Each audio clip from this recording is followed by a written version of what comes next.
Madame, Monsieur, bonjour, bienvenue à tous. Voici les titres de votre journal. Coopération algéro-malienne. Le Premier ministre malien est en Algérie pour une visite de travail de 2 jours. L'occasion d'examiner la coopération bilatérale et les perspectives de sa consolidation. Nous irons dans nos régions Achlef, Askikda et Sétif, nous intéresser à différentes cultures et projets, mais aussi pour connaître les lacunes dans certaines localités qui freinent le développement local.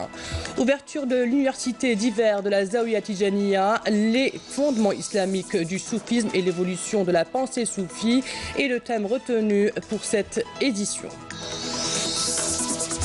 On entame notre journal avec le chapitre de la coopération à l'invitation du Premier ministre Ahmedou Yahya. Le Premier ministre du Mali, Soumaïla Boubeye Maïga, est arrivé aujourd'hui à Alger pour une visite de 2 jours. Il a été accueilli à son arrivée à l'aéroport international d'Alger par le Premier ministre Ahmedou Yahya. Cette visite de travail en Algérie s'inscrit dans le cadre du dialogue et de concertation existant entre les 2 pays et sera l'occasion pour les 2 hommes d'examiner la coopération bilatérale et les perspectives de sa consolidation et de son élargissement. Des questions régionales d'intérêt commun, notamment au Sahel, seront également abordées. Et toujours dans le cadre de la coopération algéro-malienne, le ministre du Commerce Mohamed Belmeradi a été reçu aujourd'hui à Bamako par le président malien Ibrahim Abou Bakar Keïta. L'entretien entre les 2 parties a permis d'examiner les relations commerciales afin de les consolider et les élargir. Nous avons 95 entreprises et une centaine d'hommes d'affaires qui sont présents ici à Bamako pour débattre un petit peu avec les partenaires maliens, d'abord au niveau de la foire, puis à l'occasion d'un forum économique, sur les opportunités de partenariat avec eux et voir ce qui peut être échangé et faire en sorte que progressivement, la relation économique se hisse progressivement vers ce qu'est la relation politique. Nous pensons qu'il y a énormément de choses que nous pourrions trouver au Mali et beaucoup de choses que les Maliens pourront trouver en Algérie. Il suffit de nous faire connaître les uns aux autres et nous pensons donc pouvoir contribuer à ce qu'il y ait des investissements, à ce qu'il y ait des relations de commerce qui apportent la prospérité et la paix. C'était donc la déclaration du ministre du Commerce Mohamed Belmeradi à Bamako. Le général de corps d'armée Ahmed Gaïd Salah, vice-ministre de la Défense nationale, chef d'état-major de l'armée nationale populaire, effectuera à partir d'aujourd'hui et jusqu'au 16 janvier en cours une visite de travail et d'inspection au niveau de la 4e région militaire à Ouadgla. Lors de cette visite, le général de corps d'armée procédera à l'inspection d'unités opérationnelles et tiendra également des réunions d'orientation avec les cadres et les personnels des unités de la 4e région militaire. Partant maintenant dans nos régions et marquant la première halte dans la wilaya de Chlef où la production d'agrumes a enregistré cette année une évolution qualitative et quantitative par rapport à l'année précédente et ce grâce au soutien à la filière de l'agrumiculture, ce qui a encouragé les investisseurs privés à s'orienter vers l'exportation. Amel Bouarba. Des vergers agrumicoles à perte de vue, nous sommes à Chlef, une région connue pour son potentiel agricole important. Dans cette wilaya, la production d'agrumes a été abondante cette année. Elle a atteint les 600 quintaux d'agrumes par hectare. Nous comptons une exploitation de 500 hectares et nous pouvons atteindre les 2000 hectares. Nous sommes en mesure d'augmenter le rendement et exporter nos produits. Notre exploitation est composée de 260 hectares qui se déterminent comme suit.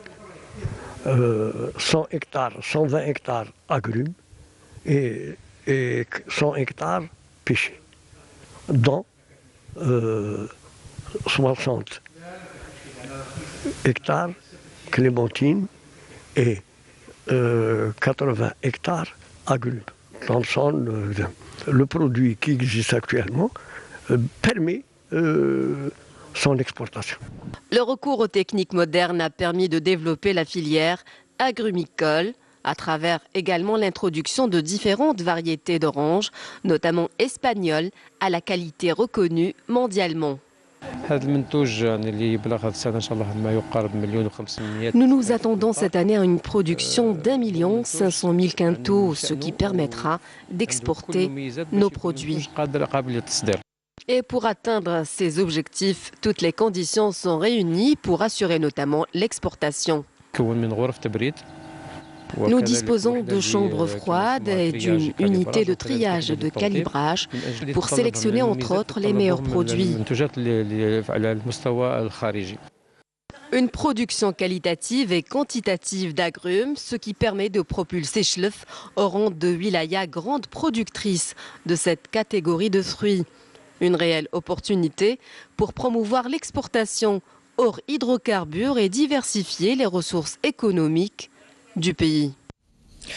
Partons maintenant dans la wilaya de Skikda pour nous intéresser à l'aquaculture. Cette filière est en plein essor en Algérie. L'exemple ce midi d'une ferme pilote créée en 2009 dans la commune d'El Marsa, fruit d'un partenariat algéro-coréen spécialisé dans la culture de la crevette. Quels en sont les résultats enregistrés à nos jours? Voici les réponses avec Badia Amarni. Créée en 2009 dans la commune d'El Marsa dans le cadre d'une coopération algéro-coréenne du Sud, cette ferme pilote aquacole est destinée pour l'éclosion et la culture de la crevette. Après 9 ans de la mise en activité de ce projet, quels sont les résultats obtenus? Les objectifs tracés sont-ils atteints? Ce projet d'utilité publique est en train d'atteindre ses objectifs car il a inculqué une culture aux citoyens et aux investisseurs. Cette ferme assure l'éclosion et la culture de 3 variétés de crevettes. Les plus importantes sont la crevette locale et la crevette japonaise. Une fois ces variétés écloses, elles sont lâchées en mer au profit des pêcheurs. Ce sont des millions d'alevins qui sont cultivés, surtout sur la côte de Annaba, Skikda et de Djidjel. Nous pouvons pêcher 5 à 6 quintaux de crevettes, pas plus. La ferme en question a permis aux pêcheurs de pêcher, mais la question qui se pose, quels sont les avantages tirés à travers cette ferme aquacole une fois ces services fournis? Notre ferme apprend aux investisseurs privés à se lancer dans cette activité et ouvre ses portes à la recherche scientifique au profit de tous. Malgré tous ces investissements publics et les nombreux soutiens accordés, les prix du poisson ne sont pas pour autant à la portée de tous, surtout la crevette. La sardine est à 600 dinars, ce n'est pas donné. Grâce à une côte de 140 km de longueur et 3 ports de pêche, Skikda offre le cadre idéal pour le développement des activités de pêche maritime. Direction Ain Sebt dans la wilaya de Sétif, dans cette partie du pays qui a longtemps souffert durant la décennie noire. La vie n'est souvent pas facile vu le manque d'infrastructures. Rares sont les projets de développement, d'où les difficultés que rencontrent ses habitants. Un constat amer que nous dresse Nejma Harash dans ce reportage. Regardez. Ain Sebt, la commune oubliée de Sétif. Située à 70 km du chef-lieu de la wilaya, cette région montagneuse, durement affectée pendant la décennie noire, demeure à ce jour enclavée et connaît des retards de développement à tous les niveaux. Malgré la densité de sa population atteignant les 22 000 habitants, les femmes de Ain Sebt doivent à ce jour traverser des kilomètres pour pouvoir accoucher. Le service de la maternité étant fermé, pourtant, la structure a été inaugurée en 2002 et équipée de toutes les commodités nécessaires. Généralement, les femmes enceintes sont transportées en voiture, en bus ou en taxi jusqu'à Sétif. Les structures sanitaires de Beni Aziz, la daïra la plus proche, refusent de les accepter. Et l'ultime solution donc reste de se rendre au privé. Une situation due au manque de compétences selon les responsables du secteur. À 3 km de la commune, cette fois-ci, les habitants de Jawhara nous ont accostés pour nous faire part de leurs préoccupations. Nous n'avons pas de gaz. On utilise encore les bonbonnes de gaz et on cuisine sur le feu de braise. Moi, j'habite ici et ma maison n'est toujours pas raccordée au gaz de ville à ce jour. C'est une priorité pour nous. Le Wali nous a promis récemment lors d'une visite à côté d'introduire le projet de raccordement dans le cadre du développement de Ain Jawhara, mais en vain. Le taux de raccordement au gaz naturel de Ain Sebt a atteint les 50%. Nous espérons que la direction de l'énergie et des mines de Sétif prenne en charge ce problème. Au centre-ville, ces tables de fortune servent de marché couvert pour les habitants. Pas très loin, ce oued traversant la zone urbaine représente un véritable point noir, tant sur le plan écologique qu'esthétique de la commune.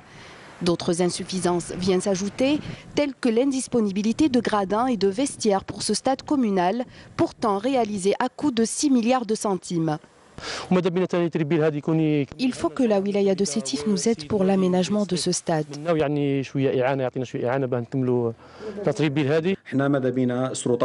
Je m'adresse particulièrement aux autorités de la tutelle en vue de réaliser les gradins et les vestiaires et mieux équiper ce stade communal.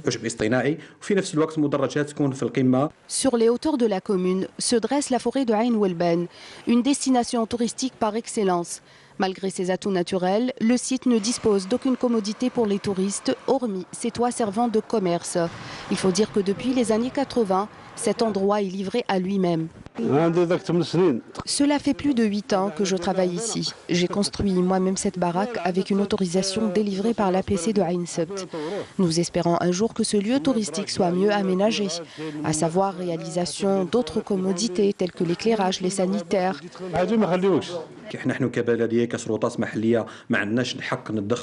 En tant qu'autorité locale, nous n'avons pas le droit de réaliser des projets sur le site car il dépend de la direction des forêts. Bien que la wilaya de Sétif a consacré à la direction des forêts un budget de 2 milliards de centimes pour la réalisation de chalets et de bungalows sur le site. Un projet qui peine à démarrer depuis 3 années, malgré les moyens colossaux déployés pour développer le tourisme dans la région. Les fondements islamiques du soufisme et l'évolution de la pensée soufie étaient le thème retenu pour l'université d'hiver de la Zawiya Tijaniya, ouverte ce week-end à Temassine dans la wilaya de Ouargla. Mouna Nawel Hamoudi. Intervenant en ouverture de ce regroupement, le cheikh de la Zawiya Tijaniya, Mohamed Laïd Tijani, a mis en avant les diverses missions menées par la Zawiya en tant qu'institution socio-religieuse, œuvrant aussi bien à la propagation des valeurs suprêmes de l'islam qu'à la contribution aux activités sociétales, dont l'enseignement et la formation des jeunes. De nombreux penseurs, savants et intellectuels occidentaux ont eu le sentiment d'être perdus à un moment de leur vie. C'est là où ils ont commencé à se chercher à travers d'autres cultures et d'autres pays. Et ils ont trouvé leur repère dans le soufisme qui était fortement représenté par de grands savants et chefs spirituels. Cette université d'hiver s'assigne comme objectif la vulgarisation de la pensée soufie dans l'ancrage des valeurs de coexistence et de fraternité entre les individus. Cette édition a pour thème la naissance du soufisme durant les 3 premiers siècles de l'Hégire et son impact sur la pensée moderne et sur la promotion des valeurs de tolérance et de bienfaisance entre les individus.